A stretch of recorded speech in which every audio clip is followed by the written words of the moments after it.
Can begin. My name is Doug Noll. This is another one of my advice and wisdom webinars that I started this year. As those of you who have seen these before know, my goal is to take some of the wisdom that I've gathered over 40 years of professional practice and pass it on to people who might not have the benefit of somebody with a little maturity being able to give them advice. And so I do these webinars about every 6 weeks, with the idea that I can give you information that I've learned over the years and answer your questions in the hopes that you'll live a happier, more joyous, more fulfilled life and hopefully avoid many of the mistakes that I made in my life over the years. So the topic of this webinar is called relationship negotiation. And I have got the chat room open. So if you'll see me look down at it. I will be monitoring the chat room. If you are on the chat room live and have questions, please feel free to ask your questions on the chat room, and I will do my best to answer them. And that way I can make sure that whatever questions you might have, you'll get answered. If you are interested, this will be archived probably in the next 48 hours, and you can come back to adviceandwisdom.com and find the archive video. It is also going to be posted on YouTube, on my YouTube channel, and feel free to share it with your friends if you find that it's useful. I hope that these are useful and a good use of your hour on a Monday evening. So let's get started and talk about relationship negotiation. First of all, it would probably be really helpful for us to talk about what negotiation is. What's a good definition of negotiation? Especially in relationships. So negotiation is really, I guess from a lawyer's perspective, as a lawyer, I would say that a negotiation is an exchange. And it's an exchange that results, hopefully, in both sides getting something that they want from the other person. So it typically involves giving in a compromise situation. We're going to learn there are all many different kinds of negotiation. But in the classic kind of negotiation that most of us experienced, we give $5 to the guy at the liquor store, and he gives us a 6-pack of beer. And that's a bargain for exchange, and probably the marketplace negotiation is the most basic of all negotiations. The idea is that we can exchange offers and counteroffers of various types and various things, and ultimately if we can reach agreement with the person that we're negotiating with, that person will give us something, and in exchange we will give them something else. So the idea of negotiation is to make a deal. Negotiation can be competitive, but if you become overly competitive in negotiation and worry too much about getting what you need without worrying about what the other person needs, you're likely not to make a deal. So there's this tension in negotiation between having to look out for your own interests and compete for what you need against the tension of having to give the other person what they need and being sufficiently cooperative and collaborative that they don't walk away from the table, and that you can make a deal. And that is in essence the tension and the art of negotiation. How to do that in a way that gets you the best deal that you can get in any situation. Now, when we talk about relationship negotiations, we're talking about an added layer of complexity. In many negotiations, in business negotiations and in legal negotiations, for example, usually parties are not in relationship, and in business negotiations, they are negotiating over the purchase or the sale of something, and without a pre-existing, especially intimate relationship, that people do not have the underlying foundation of that exists in relationships. And the same thing in legal negotiations, where typically in a lawsuit, for example, where a case is being negotiated as a settlement, the parties, unless it's a divorce, typically have not had an ongoing relationship and are negotiating pretty much at arm's length and without a lot of care or concern about the dynamics of the negotiation into the future and how it will affect the future relationship. Relationship negotiations are different, and that's because there's a relationship that exists as a foundation, and oftentimes that relationship sets the context, it sets the environment and the climate of the negotiation, it determines what can be negotiated and what can't be negotiated. Oftentimes the relationship will define when things can be negotiated, the timing of negotiation.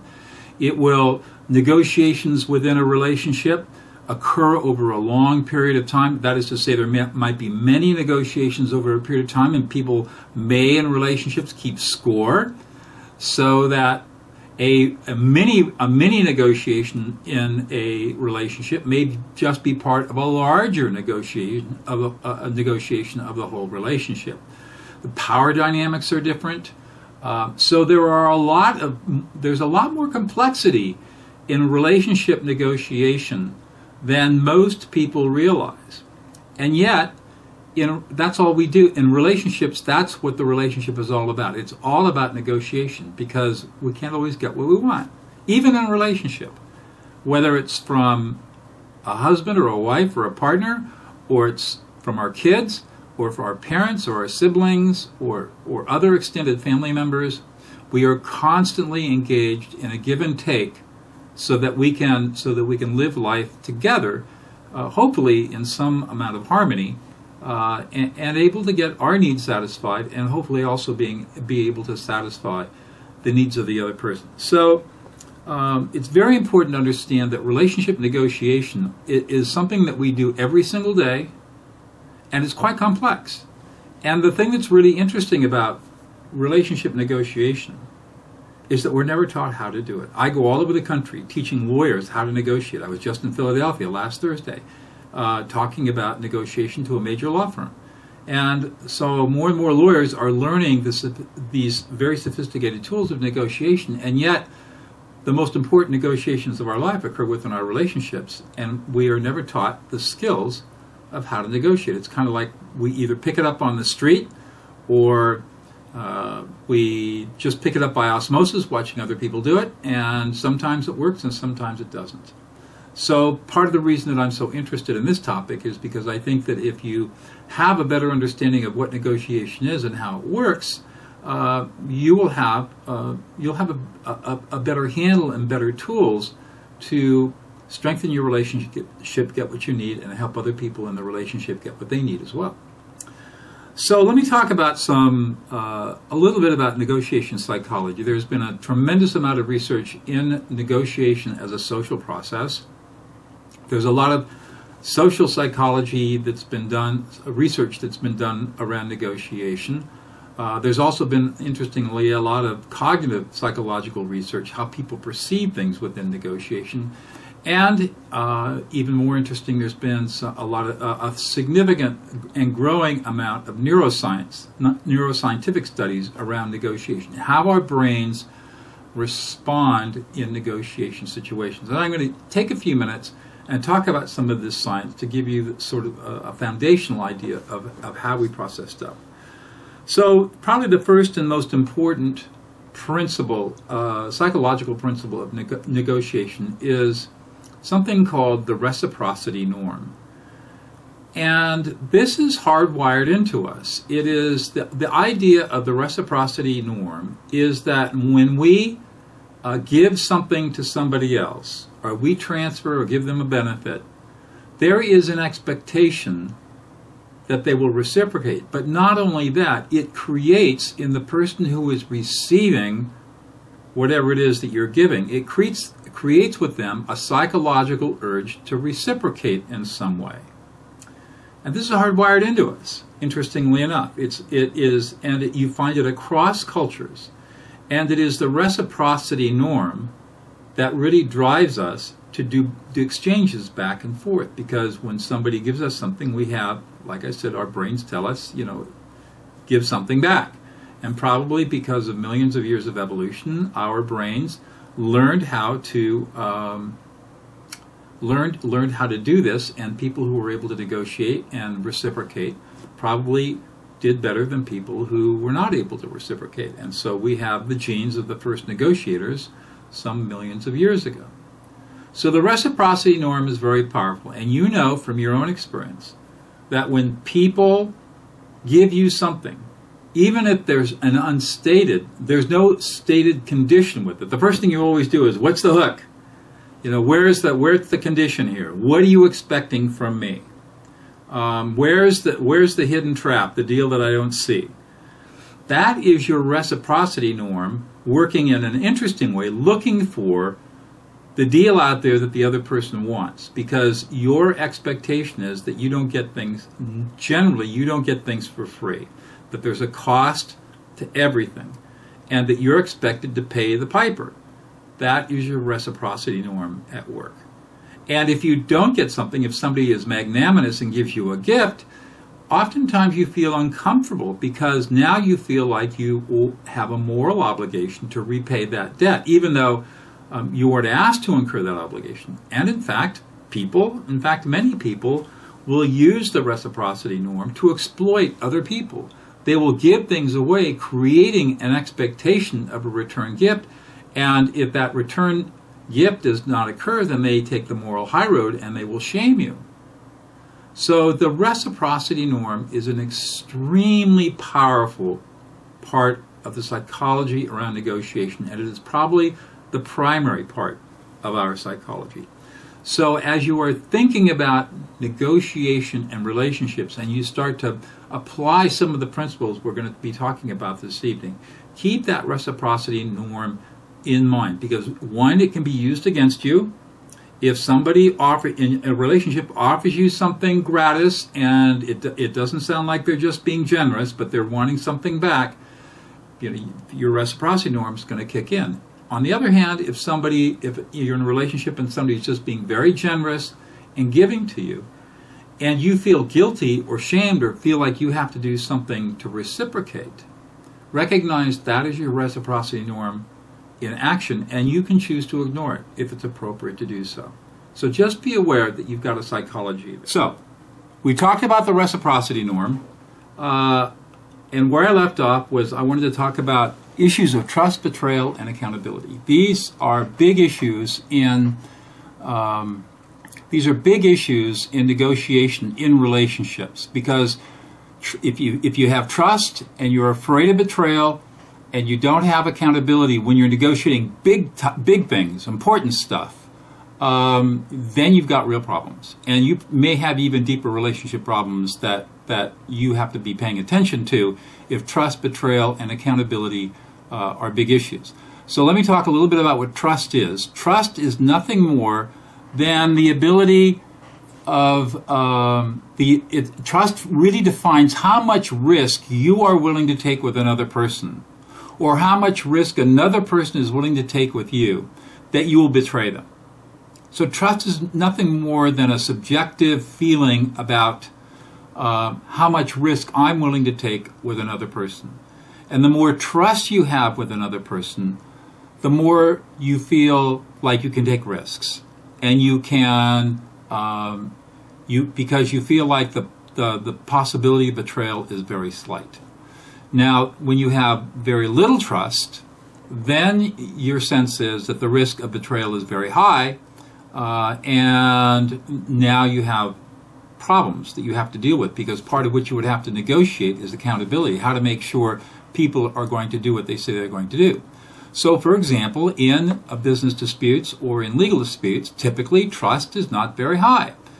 People don't trust each other, and rightly so. And so the lawyers get involved in writing up these documents that document the negotiated deal in order for people to feel, to protect themselves in the event that a deal goes sideways. In most contracts, if you read them, there's only one or two paragraphs that talk about what the parties are supposed to do, and the rest of the contract is all about what happens if they don't do what they're supposed to do.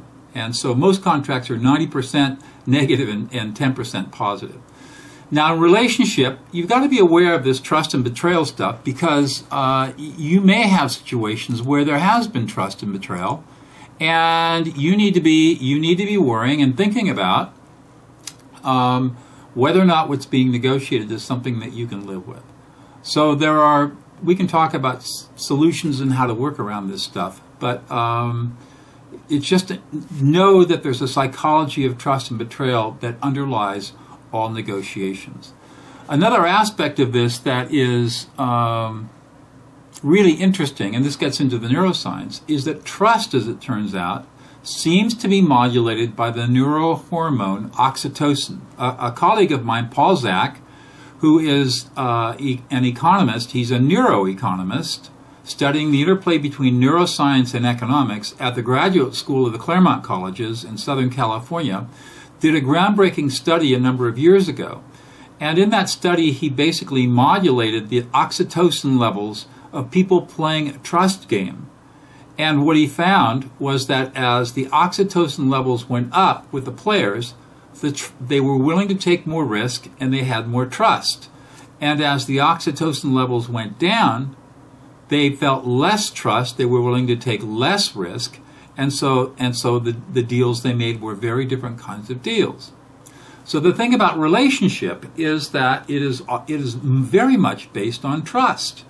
And in fact, in pair bonds between partners, intimate partners, oxytocin is a very powerful neurochemical that bonds people together. It bonds infants and mothers together. And it naturally occurs in situations where pair bonding and bonding, human bonding, is important for carrying the genome on into the future. And so what might some of those things be? And there's no surprise.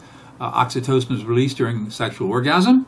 It's released during lactation when mothers are breastfeeding their babies. And interestingly, oxytocin is released when people are sitting around a table and eating together. And oxytocin is also released when people touch each other by shaking hands or hugging each other or things like that. So, and that's why we see in many traditional cultures that people will have a meal together before they sit down and do any hard negotiation, because they don't know the neuroscience, but they know that intuitively, that if they break bread, it tends to make better deals than if they don't break bread. And so just be aware of this. You might want to use this to your advantage. You might, before you do a negotiation, you might want to have a cup of coffee and a cookie or something to facilitate the oxytocin levels in your bloodstream. If you're in an intimate relationship, sex is a good thing, a good precursor to negotiation, I think, depending on what's being negotiated. Because that's the time when the oxytocin levels are really high and the trust level is really high. Now, obviously, it's not appropriate in all circumstances, and I'm a little jocular about that, but it's really something quite fascinating and quite interesting to think about. Another concept that I want to talk about is power in negotiation.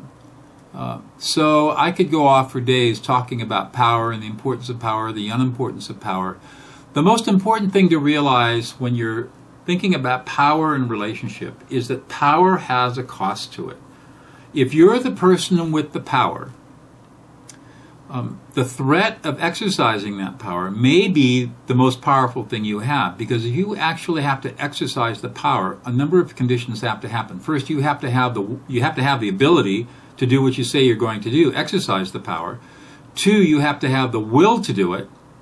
And 3, you have to have the capacity to exercise it and be willing to endure the cost of exercising power. And what does that mean? That means oftentimes in relationships, monitoring costs, especially with a kid. If you're going to exercise power over a kid, telling the kid what to do or what not to do, and you don't believe the child is trustworthy, you're going to be exercising a lot of energy to monitor the child's behavior to make sure that things go the way they're supposed to. That is a hidden cost of power that most people don't realize. On the flip side, if you are the person without the power, take a look at what it is that you think is the other person has as power. What's that power resource? Oftentimes, you can diminish another person's power over you by simply reframing in your own mind what it is that they can do to you in the event that there is no negotiation? In other words, how can they coerce you? And do they have that which is so valuable to you that you are willing to give up a lot, more than you normally would, in order to get it or preserve what you have? And if you do some deep thinking about this, you will often find that they don't have the power they think they have. And in fact, they can try to exercise that power, and if you are willing to walk away and say, nope, I don't care, all of a sudden their power completely dissipates. And you are not as powerless as you think you are. So we could spend a lot more time talking about power. However, that's just to give you an orientation over how you can look at power in negotiation. Power is not the big deal that everybody thinks it is. I used to think power was the end-all and be-all of negotiation.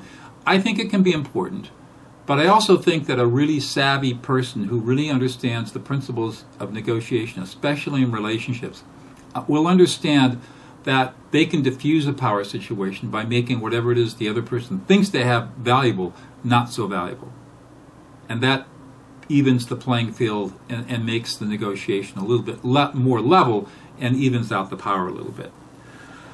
A fourth concept, or fifth concept to think about, is fairness. Because a lot of times negotiation is around fairness, and this has to do with, if I'm teaching law students, it has to do with concepts around justice. So I want to talk a little bit about the concept of distributive justice and not get too deep into it, but give you a sense of how distributive justice works, because you will relate to it in just about everything that you've negotiated in your life in relationships. So when we talk about distributive justice, we're talking about how we go about dividing up a limited amount of assets. It could be money, it could be property, it could be food, it could be water, it could be shelter, anything for which there is some finite resource. How we go about dividing up that resource is a process known as distributive justice. And distributive justice is like a three-legged stool. If you got a pencil and paper handy, you might want to make a note of this. The first leg of the stool is the leg we call equity. The second leg of the stool is called equality. And the third leg of the stool is called need. And we have to balance these three legs of this distributive justice stool in our own hearts all the time. And it's a constant give and take. Because when one leg gets a little too short, we fall off the stool and we feel like there's been an imbalance and we feel like there's been injustice. So let's talk about these three concepts quickly so that you'll have a grasp of when you're negotiating. Again, it gives you perspective on what you're negotiating about. Equity says that I get in proportion to what I contribute. So let's suppose that it's 250,000 years ago, and we're in a clan together, and I go out, and I kill the hairy woolly mammoth, and I cut off the big haunch, and I drag it back to the camp, back to our village, back to the fire. Equity says, because I took the risk and expended all the effort, I ought to get first dibs on that hairy woolly mammoth. Because I did the work, I get the reward. Equality says, well, wait a minute, Doug. We're all adults here in the part of the clan, and we all are equal members of this clan, and because we're all equal members, we're all equally entitled to the resources of the clan that anybody contributes. And so we all ought to be able to share equally, share and share alike. It's because we're all equals. And so we each have an equal claim on the resources, the common resources that the clan has. And then the third leg of this stool says, well, wait a minute. We have moral obligations too. We have children, and we have older people who can't take care of themselves, and we have some folks who are sick and injured, and they can't go out and kill the hairy woolly mastodon, and they really don't have a claim to equality because they're not equal members right now. On the other hand, because we are who we are and we're a moral culture, we have need, and they have needs that have to be taken care of, and because we are moral, we are going to take care of the needy. So here we have this conundrum. How do we balance equity, equality, and need in ways that work out? And that is what the process of relationship negotiation is all about. It's all about figuring out the balance between those three stool legs to make sure that for each person they remain somewhat balanced so we don't fall off. And the thing about it is that there's no objective way of measuring equality, equity, and need. It's totally subjective, person to person, because everybody's different. And so part of what we have to negotiate and pay attention to is the feeling of fairness and finding out if people are feeling unfair or things feel like they're out of balance for you, that you're able to explain to whoever you're negotiating with what that unfairness is and what it's about. And so let's take something mundane like doing the dishes or doing housework. A lot of guys don't like doing housework, and it's got to be done. And maybe the woman in the house is stuck doing these chores that she shouldn't have to do, and rightfully so. The chores ought to be split up 50-50. So there is an equality problem, because she is doing more of the work, of that kind of work that's not always pleasant, than her partner, and so she's feeling like it's not equal, and that's unfair. Same thing maybe with changing diapers or child care. Maybe one side of the relationship is carrying a lot more of the burden than the other. Now, the argument that's going to be made is that in the traditional family, the Leave It to Beaver traditional nuclear American family of the 1950s, the male would say, well, wait a minute, I go out and I'm hunting down that hairy woolly mastodon and I'm bringing home the paycheck. And so I'm contributing to all of this and allowing all of this to happen.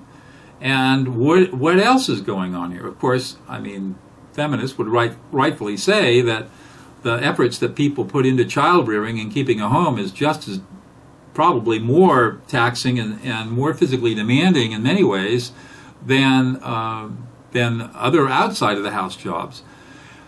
But you understand how we frame the problem.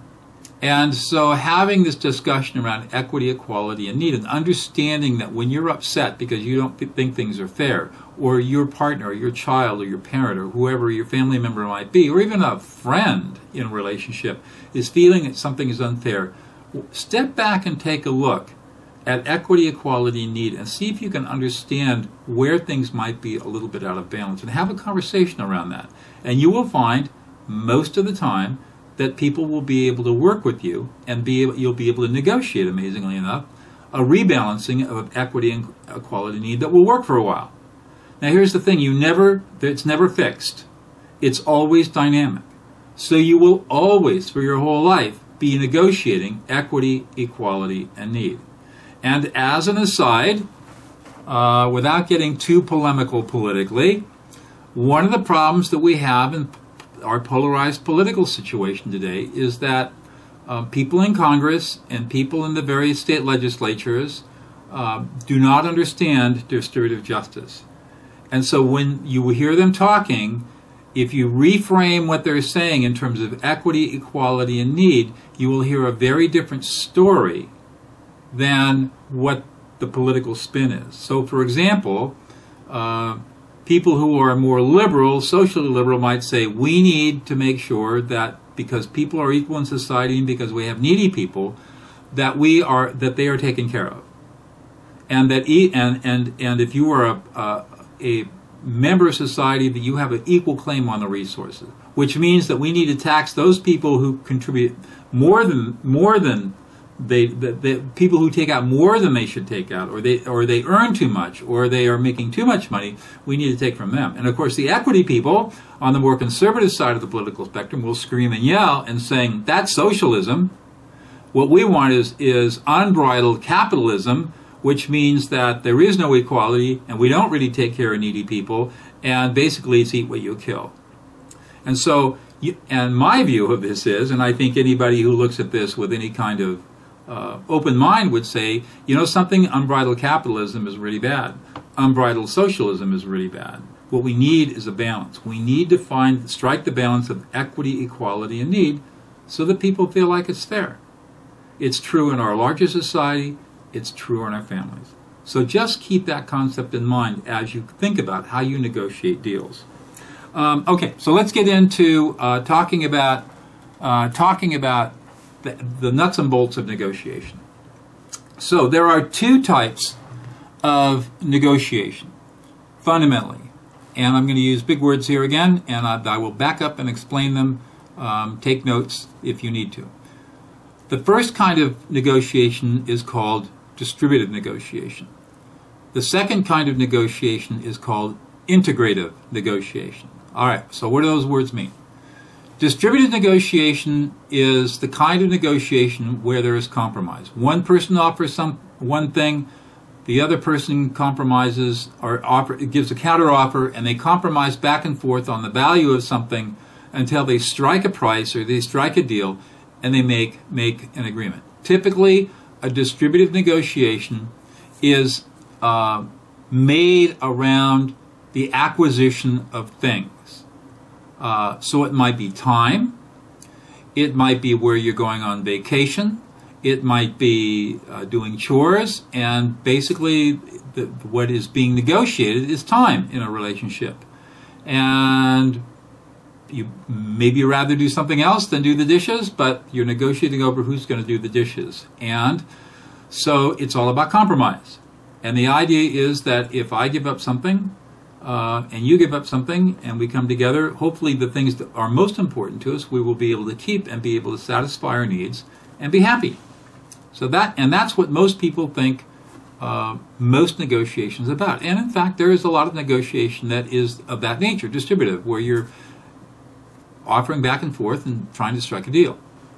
The second kind of negotiation is a lot more sophisticated and is not nearly as common in any kind of negotiation, and it's certainly not common in a relationship negotiation, but it's very, very powerful.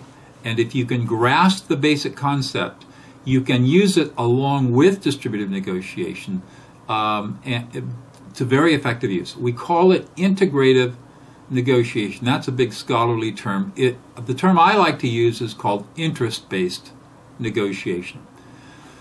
And here's what the difference. When we are talking about distributive negotiation, the buy and sell, the back and forth, the offer, the counter offer, if you do this, I'll do that, proposals, we're really bargaining about positions. My position is X, and your position is Y. And we adjust our positions in order to get to a place where we can both find a way of making a deal. Okay, that works. Sometimes. What interest-based negotiation does is ignore the positions.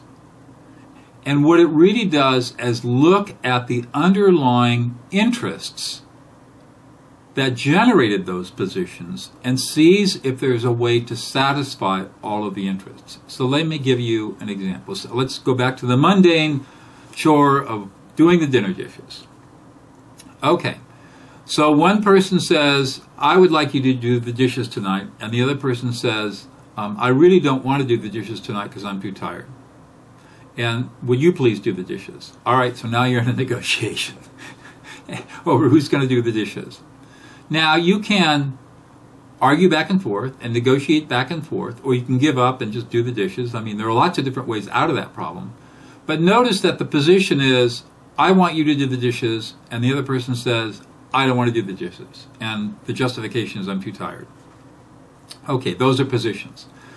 The more interesting question to ask is, all right, if you didn't do the dishes tonight, what would be all the good things that would happen? In other words, what would be all the good things that would happen to you in your life tonight if you didn't have to do the dishes? And so the person might say, well, if I didn't have to do the dishes, then I could go walk the dog, I could spend time with the kids, my favorite television show is on, I could have another glass of wine, I could watch television, I mean, I could really enjoy myself. And I could have more time just relaxing and resting and having a good time. Those sound like their interests, but they might be positions too. And you say, okay, so if you were able to have that time that you weren't doing the dishes to walk the dog or be with the kids or watch your favorite television show or read a book or have a glass of wine or just rest, what would be all the good things that would happen to you in life? And now that causes somebody to really think, because, well, okay, if I watch television, how would that make me feel? What is it that I really value?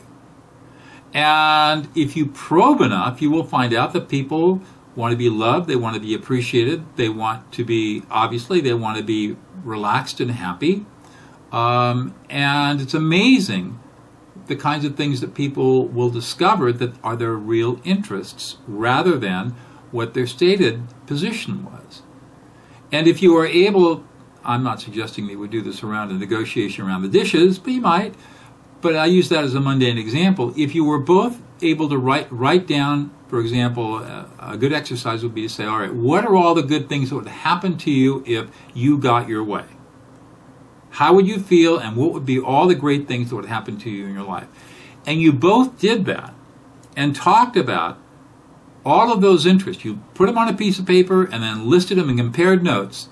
Then the next step in the interest-based process, which is very different than the distributive process, is to now problem solve. All right, is there a way that we can satisfy all of these interests so that none of them are excluded, they're all satisfied, and we get what we really need? Not the position of me telling you to do the dishes, you saying that I don't want to because I'm too tired, but can we find a way to satisfy all of the interests we might have? And I would submit to you that in a more important negotiation over something that's that might be a little bit more dramatic or a little bit more important in the relationship, that thinking about doing an interest-based process as opposed to negotiating positions might be a more sane, safe, happy, joyous, and ultimately constructive way to negotiate rather than through distributive negotiation. Now, there are downsides to interest-based negotiation. It is slower. It can be more frustrating. It takes more skill. It takes more patience. It takes really good listening skills. Interest-based negotiation won't work. In fact, no negotiation will work very well when there are high emotions in the room. So you have to have the ability to control the emotions and de-escalate. And those of you who have been to my other webinars in Advice and Wisdom know that I have a huge thing about empathic listening. And if you need to learn about empathic listening, go to itspuremagic.com and take the course and learn how to do it. Those skills are really powerful when you're engaged in interest-based negotiation. So it's a little more complicated, not that much more complicated, but it's a little more complicated. But it's very, very powerful when it's used in the appropriate setting.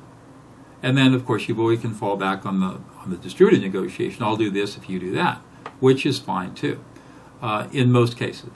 So those are the two kinds of negotiation, and it would be very useful for you to perfect your skills around interest-based negotiation. If you really want to learn how to do it, go to your local community mediation center and take a course in community mediation, because probably most community mediation processes are based on interest-based negotiation. And by learning how to mediate community disputes, you can learn how to negotiate using interest-based processes in your family. It takes a little, like I said, a little practice, but it's a really worthwhile skill to have.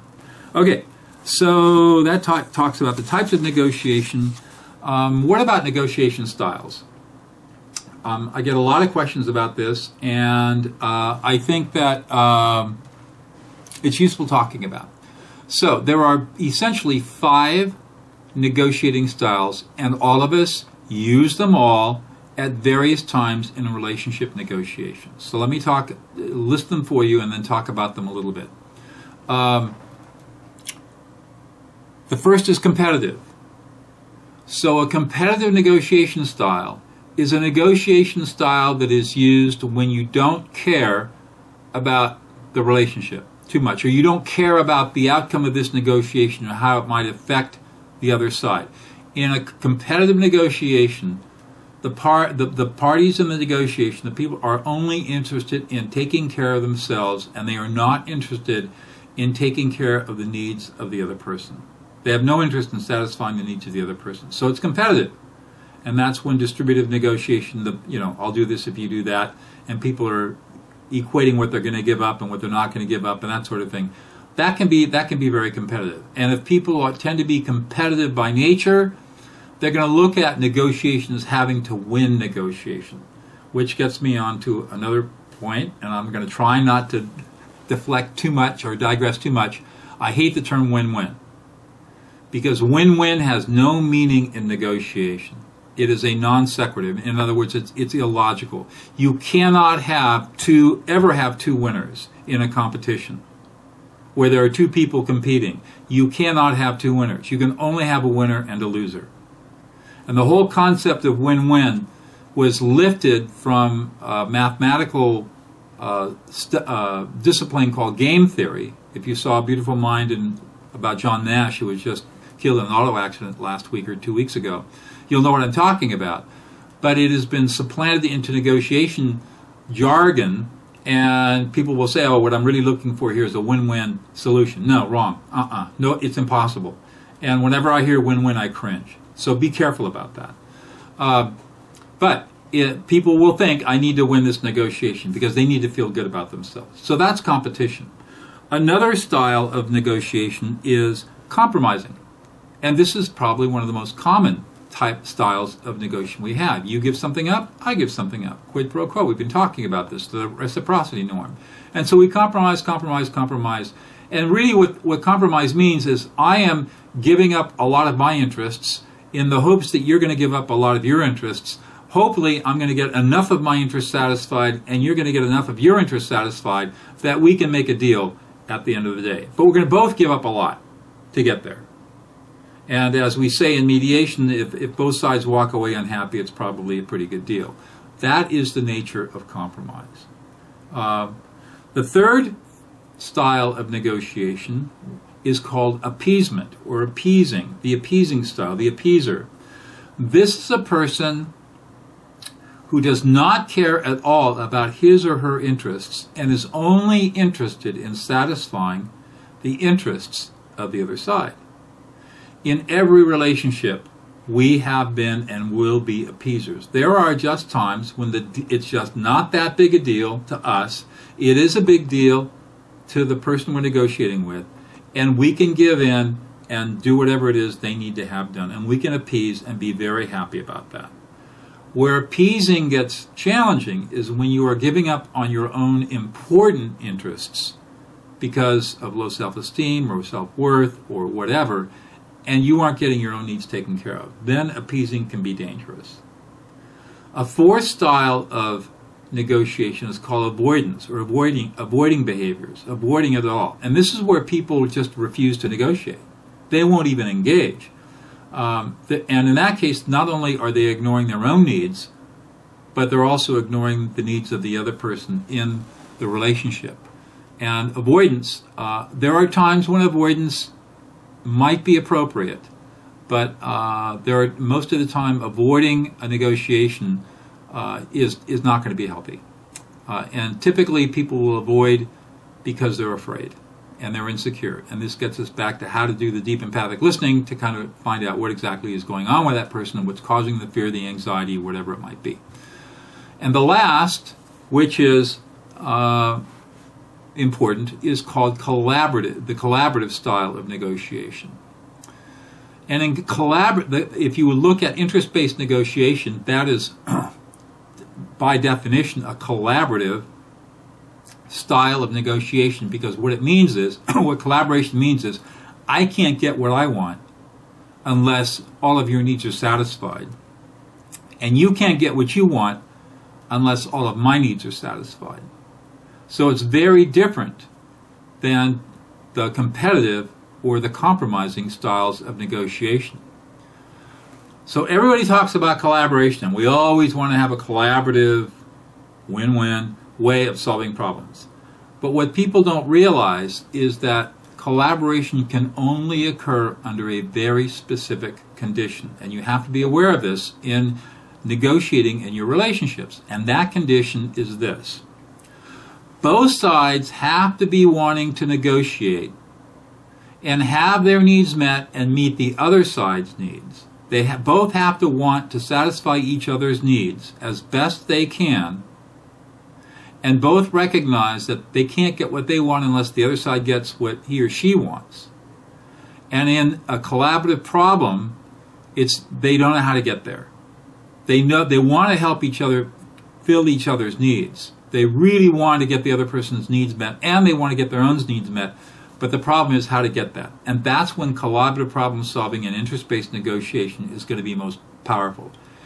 If the parties in the negotiation, or in your negotiations with people you're in a relationship with, if one side or the other really doesn't care about satisfying the interests of the other side, collaboration is never going to work. And it will take a very skilled mediator to bring somebody in who wants to be competitive or compromising, to move them from that competitive mindset to the collaborative mindset. For most people, that's a skill set that just is not easily attainable. Again, if you want to start developing it, go learn how to go to your community mediation center, take the 40-hour mediation training, and you'll begin to learn the skills that help you do that. But for most people, that's not practical. However, there are times in relationships where it's very obvious that both sides want to get their own needs met, and then the problem becomes down to a problem-solving mode of how do we do this without sacrificing anything? What can we do? How do we expand the way we're looking at this problem so that we don't have to give stuff up? And obviously, the more you can be collaborative in a relationship, the more likely it's going to work for you. Doing collaboration with a 2-year-old, probably not too effective. That's going to have to be more of a compromise and a little bit more of a competition. And so think about the context of the negotiation, who you're negotiating with, what the outcome of the negotiation is, and think about which of these styles might be most effective. And if you're negotiating with somebody, start paying attention to the style of negotiation they're using with you. If you're with a partner and that person is appeasing you, and you know they're giving up something that's really important to them, that might be great for you in the short run in this negotiation, but it may not be good for the relationship in the long run. And yet that person could be a passive aggressive, could be not feeling strong enough or feeling disempowered, and it may take you to draw them into a deeper conversation to make sure that their needs are being taken care of. And of course that moves you into more collaborative mode. On the other hand, if you're negotiating with somebody in a relationship who's very, very competitive, you're not going to be able to collaborate, and compromise is going to be difficult. So you may have to be a little bit more competitive and start looking out after your own interests. Keeping in mind that this negotiation is taking place in the context of a long-term relationship, and that you don't want to do irredeemably irreparable damage to the relationship if you can possibly avoid it. So those are the 5 styles of negotiation to think about. This is incredible. We've been at this for almost an hour, and I haven't even begun to scratch the surface of it. I'm going to have to do this again on another topic. But let's keep going. All right. So let me give you some basic principles in the last 5 or 10 minutes we've got in the webinar. And these are just principles that you can use as you are negotiating. So principle number 1. Give value before you ask for value. A lot of people say, especially in legal negotiation, you should never make the first offer, or don't bid against yourself. I say that's just baloney. I say use the reciprocity norm that I talked about to your advantage. Create value. Give value to somebody else before you ask for value. And the effect will be to trigger the reciprocity norm, and you will find people much more amenable to working with you and either compromising, collaborating to a place where you can come up with an agreement that's going to work for you. So give value to get value, and give value before you get value. At times that's going to feel like it's going to feel like ashes in your mouth. You're going to feel like maybe you're a doormat. Well, maybe that's the case. If it happens too much, obviously you can't do it. But if it's a fairly equal relationship and you are able to give value in a way that is perceived as giving value, you are creating an urge to reciprocate, and that can be very powerful. If you demand value before you give value and you don't have any money in the bank, it's going to be a tougher negotiation because people are going to be, the people you're negotiating with are going to be saying, what's in it for me?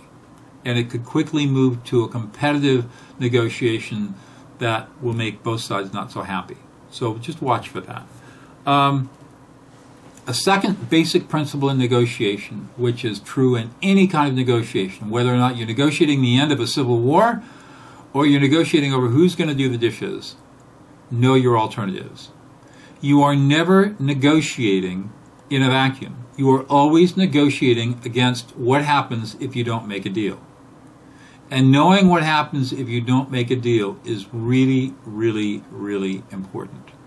Because if you know what you're negotiating against, that's the only way you can measure whether or not what you're negotiating for is actually better than what you would get if you had no deal at all. You have to know what happens if you don't get a deal. And the technical term for that is BATNA. It comes out of the Harvard Negotiation Project, and the term means best alternative to a negotiated agreement. BATNA. What is your BATNA? And while we're on BATNAs, we might as well talk about WATNAs, which is WATNA. What's the worst thing that can happen to you if you don't make a deal? Most relationship negotiations, you don't have to think about that too much. So you really want to be thinking about what happens if I can't make a deal? What are my alternatives? Do I like my alternatives better than what the deal we seem to be striking in the negotiation? And you need to be thinking about that. And do that calculation that in your head, in your heart. Again, it goes back to distributive justice, equity, equality, need, and be constantly making the balance and saying what works for me, what doesn't work for me. And if you have a good trusting relationship, then you can be transparent about it and say, that doesn't work for me because my alternative is X, you're offering me Y, we seem to be going towards Y, and Y doesn't appeal to me as much as X does. And having those kinds of honest conversations in the right kinds of relationships can be really, really powerful, and really, really make for deeper, trusting relationships because you're honest with each other. You're really being honest. Now, people will say, gee, if I reveal too much, I'm going to get exploited. Not true. You're only going to get exploited if you allow yourself to be exploited. You can always say no, and the way that you prevent yourself from being exploited is by the NO word. No, I'm not going to do that. Again, you can always walk away from a negotiation. You don't have to make a deal. And the way you prevent yourself from being exploited is by just saying, no, I'm not going to do that. and the other person then has to decide what he or she wants to do, and it puts them in the position of having to figure out if they want a deal bad enough to come to you and sweeten the pot a little bit or take away whatever the exploitive elements might be. Another principle is take the long perspective. Remember, in negotiations that occur in relationships, the relationship is a long-term proposition. And by long-term, I mean more than just right now. I mean, you could just be dating somebody, and that's still a long-term proposition in the context of whether or not you're going to go out on a date tonight.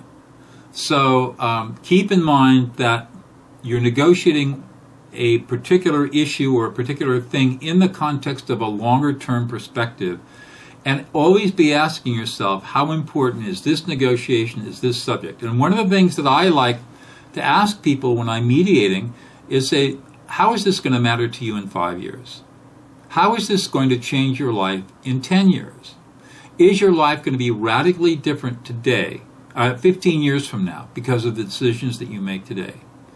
And guess what? In 99.999% of the time, the answer is no. And yet we get so caught up in the here and now of the negotiation that we lose perspective and forget to put the negotiation and whatever it is that's being discussed into the context of the long trajectory of the relationship. 10 years from now, you're going to care where you went on vacation? Are you going to really care who did the dishes last night? Are you really going to care about, what you had for dinner or what the kids are doing?